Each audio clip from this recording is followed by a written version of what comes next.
Assalamualaikum everyone. I hope you all are doing good. So in today's class we will further continue review exercise 2. So इससे previous lectures में हमने question number 1 देखा था, separate MCQ पे lecture बनाया हुआ था जिसमें क्वेश्चन नंबर 1 हमने डिटेल से देखा था. देन उससे नेक्स्ट लेक्चर में हमने question number 2 to question number 5 देखे थे. आज की क्लास में हमने फर्दर एक्सरसाइज कंटिन्यू करनी है. क्वेश्चन नंबर 6, 7 एंड 8 तीन क्वेश्चंस हमने इसके एक एक पार्ट को बहुत डिटेल से देखने वाले हैं. तीनों क्वेश्चंस कवर करने हैं. So without any further delay let's start our today's class. So question number 6 आपके पास अगेन एक्सरसाइज 2.2 से रिलेटेड है. 2.2 में जो क्वेश्चन नंबर 3 था same as it is question number 6 है. इसी तरह क्वेश्चन नंबर 7 एंड 8 आपके पास एक्सरसाइज 2.4 से रिलेटेड है. Question number 1 and question number 2 जैसे आपने एक्सरसाइज 2.4 में किए थे सेम वैसी क्वेश्चन नंबर 7 और 8 हमने करने हैं. ठीक है. सो क्वेश्चन नंबर 6 को स्टार्ट करते हैं. सोल्यूशन देख लें. Find the value of x in the following. Question हमारे पास लिखा हुआ है, हमने सिंपल x फाइंड करना है. फर्स्ट पार्ट क्या है, log 9x is equal to 0.5. जब भी हमने क्वेश्चन में आपने x की वैल्यू फाइंड करनी होती है तो हम क्या करते हैं, जो जो लॉज या जो जो हमने मेथड्स पढ़े हुए हैं ना उसको सिंपल अप्लाई करना है. और एट दी एंड हमारे पास लेफ्ट साइड पे सिर्फ x लिखा होना चाहिए और दूसरी साइड पे उसकी कोई वैल्यू होनी चाहिए. मीन्स के क्वेश्चन में जो भी एक्स्ट्रा वर्ड है, लॉग या जो भी पावर आ रही है ना वो खत्म होनी चाहिए. ठीक है. तो क्या करते हैं, अब यहाँ पे देखें फर्स्ट स्टेप के बाद हमें ये रूल पता है कि जब भी लॉगरिथमिक फॉर्म उसको एक्सपोनेंशियल फॉर्म में कन्वर्ट करते हैं.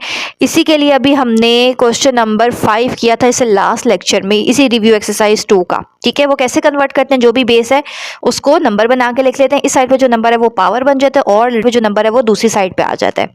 कन्वर्ट कर लिए, लॉग फॉर्म से एक्सपोनेंशियल फॉर्म बना लिया. अब इसको सॉल्व करना है. कैसे, 0.5 है ना, 0.5 को हमें सॉल्व करना आता है ना. 0.5 पॉइंट की जगह आ जाता है 1, आगे जितने नंबर है उसकी जगह 0 आ जाता है.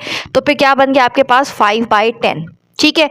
तो 0.5 को अगले स्टेप में मैंने लिख लिया 5/10. फिर 5 और 10 की कटिंग हो सकती है. 5 1 ज़ा 5 एंड 5 2 ज़ा 10, 1/2 आ गया. अब फर्दर क्या करना है, और सिंप्लीफाई करना है. पावर नहीं होनी चाहिए. पावर कैसे खत्म हो सकती है, 9 को लिख सकते हैं ना. 9 क्या होता है, 9 लिखने की बजाय मैं उसको लिख सकती हूँ 3 स्क्वायर. 3 पावर 2 होता है तो 9 की जगह हमने लिख लिया 3 स्क्वायर. बाहर जो पावर 1/2 है वो एज इट इज रही है. अब बाहर वाला 2 अंदर वाले 2 के साथ ऐसे 2 और 2 कट हो गए. ऊपर और नीचे कटिंग हो सकती है. सिर्फ क्या रह गया 3 और दूसरी साइड पे क्या रह गया था x. तो यहीं से हमें वैल्यू ऑफ x हमने फाइंड कर ली है. जो चीज़ फाइंड करनी है तो उसको लेफ्ट पे लिख लें. So x is equal to 3. Question number 6 first part complete हो गया. बहुत ही सिंपल सा क्वेश्चन था. सिमिलरली पार्ट 2 देख लेते हैं. पार्ट 2 अब हमने यहाँ पे देख लिया है. पार्ट 2 क्या है, 1/9. पावर क्या है, 3x इज इक्वल टू 27. जब भी क्वेश्चन में कोई इस तरह का नंबर लिखा होगा 9, 27, क्वेश्चन में कोई भी ऐसा नंबर है जिसका आप एलसीएम ले सकते हैं, कोई बड़ा नंबर है, तो हमने सबसे पहले फर्स्ट स्टेप तो क्या करना है, एलसीएम ले लेना है. अगर तो डायरेक्ट आपको पता है कि 9 क्या होता है 3 स्क्वायर होता है और 27 क्या होता है 3 क्यूब होता है. ठीक है. डायरेक्ट आता है तो डायरेक्ट कर लें, नहीं आता तो एलसीएम लेके पहले देख लें. 9 का एलसीएम लेना स्टार्ट करते हैं. 3 3 ज़ा 9, 3 1 ज़ा 3. कितनी दफ़ा 3 आ रहा है, 2 टाइम्स. तो 9 की जगह मैंने क्या लिख लिया, 3 का स्क्वायर लिख सकते हैं ना. इसी तरह राइट साइड पे भी यहाँ पे ही बेशक 3 क्यूब ले लें या फिर नेक्स्ट स्टेप में कर लेते हैं. अब यहाँ पे देखें जो भी नंबर डिवाइड हो रहा होता है, फॉर एग्जांपल अगर मेरे पास लिखा हुआ है ना 1/5, इसकी पावर है x. ठीक है. यहाँ पे ये 5 डिवाइड हो रहा है तो अगर मैं इसको ऊपर लेकर आऊँ, मैं लिखना चाह रही हूँ 5 को मैं ऊपर ले आऊँ. जब भी 5 को ऊपर लेकर आते हैं ना, जो भी नंबर डिनोमिनेटर में जब भी हम उसको ऊपर लेकर आते हैं ना तो उसकी पावर के साथ जो साइन है वो चेंज हो जाता है. यहाँ पे पावर के साथ +x है तो ऊपर आके क्या हो जाएगा, पावर का साइन चेंज हो जाएगा, -x हो जाएगा. यही काम हमने यहाँ पे किया. 1/3 पावर 2 है. अब मैं चाह रही हूँ कि ये जो नंबर है ना इसको मैं एज अ न्यूमिनेटर ऊपर लेकर आऊँ. तो जब ये 3 ऊपर आएगा तो उसकी जो पावर है उसका साइन चेंज हो जाएगा. पावर क्या बन जाएगी, -2. ब्रैकेट के बाहर जो नंबर है 3x वो एज इट इज रहेगा, उसको कुछ भी नहीं करना. ठीक है. इसी तरह राइट साइड पे जो 27 है उसको एज इट इज लिख लिया. इसी तरह अब फर्दर सोल्व हो सकते हैं दोनों नंबर से. एक नंबर ब्रैकेट के अंदर है, एक नंबर ब्रैकेट के बाहर है, तो दोनों को मल्टीप्लाई कर लें. 2 3 ज़ा क्या होता है 6, x भी एज इट इज और माइनस का साइन भी एज इट इज. इसी तरह 27 को भी एज इट इज लिख लिया. अब अगेन 27 का एलसीएम बेशक स्टार्ट में लेना है तो बेशक फर्स्ट स्टेप में ही ले लें. अब मैंने 27 का एलसीएम लिया. अगेन 3 के टेबल से ही होता है, सबसे छोटे नंबर से स्टार्ट करना होता है. 3 9 ज़ा 27, फिर 3 3 ज़ा 9 और एंड में 3 1 ज़ा 3. तो क्या बनेगा, 3 कितने टाइम्स आ रहा है, 3 टाइम्स, 3 पावर 3. अब यहाँ से हमें रूल पता है, जब भी बेसिस सेम हो जाए या पावर सेम हो जाए तो हमें क्या करना है, इस क्वेश्चन में जैसे बेस सेम है, दोनों में 3 और 3 नंबर सेम है तो वो कट हो गया. पावर्स को हमने इक्वेट कर लेना है, मीन्स आमने सामने लिख लेना है. इस साइड पे -6x रह गया, इक्वल का साइन एज इट इज. इस साइड पे क्या रह गया 3. अब हमने क्या करना है, x की वैल्यू फाइंड करनी है. तो यहाँ पे -6 मल्टीप्लाई हो रहा है ना, दूसरी साइड पे आके क्या हो जाएगा, डिवाइड. तो कटिंग हो सकती है. 3 1 ज़ा 3 एंड 3 2 ज़ा 6. तो इस साइड पे हमारे पास x की वैल्यू क्या आ जाएगी, माइनस का साइन जो नीचे 6 के साथ था वो साइड पे लिख लेना है और इस साइड पे क्या रह जाएगा 1/2. कंप्लीट हो गया क्वेश्चन. कितना सिंपल सा क्वेश्चन है. इसी तरीके से पार्ट 3 देखें. सो पार्ट 3 भी अगेन सेम टू सेम ऐसे ही। अब यहाँ पे नंबर्स लिखे हैं 32 और 64। तो 32 और 64 का पहले एलसीएम ले लेते हैं। 32 ऐसे क्या होता है 2 पावर 5। अब ये कुछ ऐसे नंबर्स हैं कि आप लोगों को ऑलरेडी याद होने चाहिए। 64 क्या होता है 2 पावर 6 होते हैं, नहीं याद तो कोई बात नहीं, एलसीएम ले लेते हैं। एलसीएम कैसे लेना होता है, 32 लिखा हुआ है, सबसे लीस्ट नंबर से स्टार्ट करें। 2 1 2 1 आगे कैरी चला गया, 2 6 12, फिर 2 8 16, 2 4 8, 2 2 4 और एंड में 2 1 2। इसका मतलब है 2 कितने टाइम्स आ रहा है 5 टाइम्स। तो 32 की जगह मैं लिख सकती हूँ 2 पावर 5, बाकी 2 पावर 6 जो हमारे पास पावर है वो एज इट इज लिख लिया। इसी तरह 64 का एलसीएम लिया 2 3 6, 2 2 4, आगे से ये 32 वाला एलसीएम पूरा कर लिया तो 64 इक्वल होता है 2 पावर 6। ये 6 दफा आपके पास 2 रिपीट हो रहा है तो 2 पावर 6 लिख लिए। अगेन वही वाला स्टेप, अब ये 2 पावर 5 डिनोमिनेटर में नीचे, अगर मैं इसको ऊपर लेकर आऊंगी तो 2 ऊपर आ गया, लेकिन जो इसके साथ पावर है ना उसका साइन चेंज हो जाता है। अब साइन में क्या हो जाएगा -5 हो जाएगा, ठीक है। अगर माइनस होता तो ऊपर आके प्लस हो जाता, प्लस है कोई साइन नहीं है तो प्लस है तो ऊपर आके क्या हो जाएगा माइनस।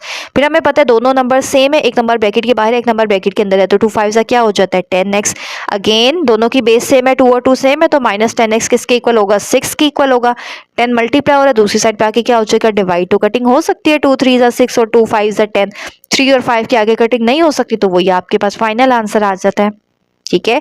सो इस तरीके से क्वेश्चन नंबर 6 के तीनों पार्ट्स हमारे कंप्लीट हो चुके हैं। बहुत इजी मेथड से लॉज ऑफ लॉगरिथम की हेल्प से हमने value of x find out कर ली है, ठीक है। इसके बाद क्वेश्चन नंबर 7 हमारे पास क्या है, question number 7 is write the following as a single logarithm. Question में माइनस का साइन आ रहा है ना, इसका मतलब है कि ये जितने भी नंबर्स हैं ना लॉग 2-3 दफा रिपीट हो रहा होगा। अब जब सिंगल लॉग लिखना होता है ना तो सिंगल लॉग यानी कि एक दफा लॉग सिर्फ मल्टीप्लाई और डिवाइड के साथ ही आता है। तो अब हमने अपने क्वेश्चन को आहिस्ता आहिस्ता सॉल्व करना है। सबसे फर्स्ट स्टेप क्वेश्चन ही लिखा हुआ है कि लॉग से पहले जब भी कोई नंबर होता है तो वो पावर फॉर्म में बन जाता है। अगर पावर होता तो वो फिर लॉग से पहले आ जाता। अब हम अपने क्वेश्चन को सिंप्लीफाई करें, छोटे से छोटा करें। यहाँ पे जो नंबर है वो क्या बन जाएगा इसकी पावर, 7 जो है वो एक्स की पावर में आ जाएगा। इसी तरह यहाँ पे भी लॉग से पहले 3 है तो हमें पता है कि जो भी नंबर लॉग से पहले लिखा होता है वो पावर में चला जाता है। किसमें, यहाँ पे जो नंबर है ना उसकी पावर बन जाता है। तो यहाँ पे नंबर लिखा हुआ है वाई स्क्वायर, इसको आपने एक ही नंबर काउंट करना है। वाई स्क्वायर को ब्रैकेट में लिख के इस 3 को मैंने इसके बाहर ब्रैकेट के बाहर लिख दिया कि ये वाई स्क्वायर की पावर है, यानी कि ब्रैकेट के बाहर नंबर आ गए, ठीक है। अब log x पावर 7 तो आगे नहीं हो सकता सॉल्व, इसको एज इट इज रखते हैं। ब्रैकेट के बाहर और अंदर ए दो नंबर्स हैं तो मल्टीप्लाई हो सकते हैं ना, 2 3 क्या होता है 6। अब इस स्टेप के बाद देखें log इससे पहले कोई नंबर नहीं है, इसका मतलब है कि log को एक दफा लिखते हैं x पावर 7, माइनस है, माइनस किस में चेंज हो जाता है डिवीजन में। हमेशा माइनस की जगह ये डिवाइड वाली लाइन है, या माइनस के बाद जो नंबर होता है ना उसको आपने नीचे डिवीजन में लिख लेना है। तो y पावर 6 जो है वो मैंने नीचे डिवाइड में लिख लिया। तो अब हमारे पास पहले क्वेश्चन में 2 दफा log आ रहा था, सॉल्व करने के बाद एक दफा आ रहा है, यानी कि हमने अपने क्वेश्चन को एक सिंगल लॉगरिथम में कन्वर्ट कर लिए। Same as it is remaining 2 parts हैं। पार्ट 2 देखते हैं इसका। तो सेकंड पार्ट में क्या किया हुआ है, क्वेश्चन लिखा हुआ है, फर्स्ट स्टेप हमेशा क्वेश्चन ही लिखा हुआ है। अगेन यहाँ log से पहले लिखा हुआ है 3, तो ये जो 3 है ये फिर आप 4 की पावर में लिख लेंगे। अगेन यहाँ पे देखें log 2 दफा लिखा हुआ है, एक दफा लिखें, एक दफा 4 पावर 3 और एक दफा माइनस के बाद जो नंबर होता है, माइनस का मतलब होता है डिवाइड, जो नंबर है वो नीचे डिवीजन में लिख देते हैं, ठीक है। अब 4 पावर 3 क्या होता है, कैलकुलेटर्स यूज करें, 4 पावर 3 इज इक्वल टू 64 होता है। तो 4 पावर 3 की जगह नेक्स्ट स्टेप में 64 लिख के डिवाइडेड बाय 32। अब डायरेक्ट कैलकुलेटर से 64 डिवाइडेड बाय 32 कर लें तो आंसर क्या आ जाएगा 232, 2 जा 64 होता है। तो हमारे पास log एक दफा और आंसर क्या आ गया 2। इसी तरीके से पार्ट 3 देख लें, पार्ट 3 को भी सिंप्लीफाई करना है लॉस की हेल्प से। जैसे जैसे क्वेश्चन सॉल्व होते हैं ना बस उसको करते रहते हैं। क्वेश्चन लिखा हुआ है, फर्स्ट स्टेप अगेन क्वेश्चन ही लिखा हुआ है। अब यहाँ पे देखें, हमें पता है कि log से पहले जब भी कोई नंबर होता है ना वो पावर में कन्वर्ट हो जाता है। तो इस पूरी ब्रैकेट के बाहर ये नंबर है ना, इसका मतलब है कि ये जो नंबर है ना 1/3 ये इस पूरी ब्रैकेट की पावर में हम लिख सकते हैं, लिख लिया। इसी तरह जब प्लस होता है वो चेंज हो जाता है मल्टीप्लाई में। जब मल्टीप्लाई होते हैं ना 2 नंबर्स तो log एक ही दफा लिखते हैं। अब देखें दोनों log सेम है, जब सेम होता है ना तो फिर ही आप उसको मल्टीप्लाई में चेंज कर सकते हैं। तो log 5 एक दफा साइड पे लिख लिया, 8 मल्टीप्लाई 27 लिख दिया, और बाहर जो पावर है वो एज इट इज, ये वाला नंबर भी बिल्कुल एज इट इज लिख लिया। और क्या कर सकते हैं, ये पूरा एक ही नंबर है, यहाँ पे भी log 5 है, यहाँ पे भी log 5 है, एक दफा लिख लिए। ये नंबर एज इट इज लिख लिया, माइनस का मतलब होता है डिवाइड, डिवाइड की लाइन लगाई है यहाँ पे, डिवाइडेड बाय 3 लिख ली है। और फर्दर सॉल्व हो सकता है, देखें log तो एक ही दफा आगे, लेकिन ये चीज आगे सॉल्व हो सकती है ना, तो इसको कर लेते हैं। 8 इक्वल होता है 2 पावर 3 के, ये जो बाहर 1/3 है ये इन दोनों नंबर्स के ऊपर है तो ए आ जाएगी 1/3। 27 इक्वल होता है 3 क्यूब के, 3 की पावर 3, ये जो पावर है ये इसके साथ भी है, तो दोनों के साथ 1/3 अंदर भी लिख दी है। और यहाँ पे देखें नीचे वाले नंबर के बाहर नहीं है पावर, तो ये खाली 3 रहेगा। अब पावर्स कट हो जाएंगी, ऊपर 3 नीचे 3, इसी तरह ऊपर और नीचे वाला 3 कट हो जाएगा, यहाँ 2 मल्टीप्लाई 3 रह जाएगा और नीचे डिवीजन में 3। फर्दर 3 ऊपर और नीचे वाला कट हो सकता है, तो यहाँ से सिर्फ क्या रह जाएगा 2, यानी कि यहाँ पे देखें log बेस में 5 है और 2 नंबर हमारे पास आ रहा है। क्वेश्चन नंबर 7 के तीनों पार्ट्स कंप्लीट हो गए। लास्ट क्वेश्चन नंबर 8 देख लेते हैं, उसको कैसे सॉल्व करना है। Okay, so question number 8 is expand the following using the laws of logarithm. Again अब हमने क्वेश्चन 8 में लिखा हुआ है एक्सपेंड करें, क्वेश्चन नंबर 7 में था सिंगल लॉग की फॉर्म में लिखा है, मींस क्वेश्चन को हमने कॉम्पैक्ट फॉर्म में छोटे से छोटा सॉल्व करके बनाना था। क्वेश्चन नंबर 8 में एक्सपेंड का वर्ड लिखा हुआ है, मींस के क्वेश्चन को फैला के बड़ा करके हमने उसको लिखना है और जो हमने उसके लॉस पढ़े हुए हैं। तो अगेन बता रही हूँ, लॉज ऑफ लॉगरिथम का स्पेशल सेपरेट लेक्चर मैंने अपलोड किया हुआ है, उसको लाजमी देख लें, उसमें चारों लॉस एक्सप्लेन किए हुए हैं with the help of examples, बहुत सारे एग्जाम्पल्स भी साथ में मैंने एक्सप्लेन की हुई हैं, ठीक है, ताकि क्वेश्चंस करेंगे ना तो आपको वो चीज़ बिल्कुल भी मुश्किल नहीं लगेगी।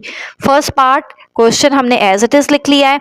अब देखिए हमें पता है कि मल्टीप्लाई चेंज हो जाता है प्लस में, डिवीजन चेंज हो जाता है माइनस में, तो ये तीनों नंबर्स इकट्ठे लिखे हुए ना, इसका मतलब है मल्टीप्लाई हो रहे हैं। तो तीनों जब मल्टीप्लाई होते हैं ना तो लॉग एक दफ़ा लिखते हैं, जब प्लस या माइनस में चेंज करते हैं ना तो लॉग हर नंबर के साथ सेपरेट करके लिखना होता है।